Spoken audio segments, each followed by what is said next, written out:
of his voice still echoes through the sanctuary. The notes from his last Sunday school lesson left untouched. Members of the Dallas West Church of Christ say that whether he was leading worship there in the pulpit or just seated here in the pews, Botham Jean lived a life of service and purpose. Botham was a very charismatic young man. If you knew him, you loved him. The 26-year-old accountant and worship leader was fatally shot September 6, 2018 when Dallas police officer Amber Guyger entered his home. Guyger said she didn't realize the apartment was not her own and believed John to be an intruder. Hi, this is an off-duty officer. I need EMS. I thought it was my apartment. I couldn't believe it. As soon as I heard it, the first thing I did is I grabbed my phone and I said, well, I don't believe you, I'm going to call him. Of course, I didn't get an answer. In the midst of so many high-profile police shootings, John's minister, Sammy Berry, knew a difficult task lay ahead, comforting a broken congregation. What's his name?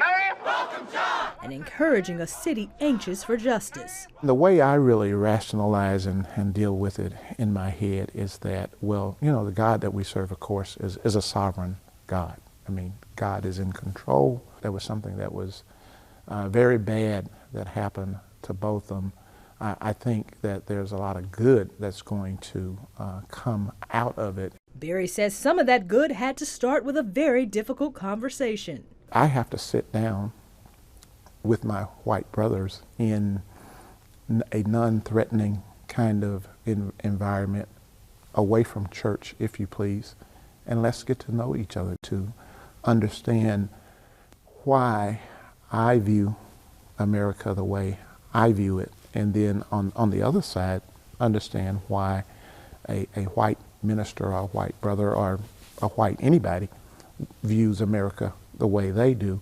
And the impact of his death didn't end there. It sparked a national conversation on race relations in and out of the church. His alma mater, Harding University, where John led morning worship services, teamed up with his former employer, PricewaterhouseCoopers, to offer 2 scholarships in his name. Every year we will award these scholarships, and as we award these scholarships, we can tell them that this is honor of Botham Jean.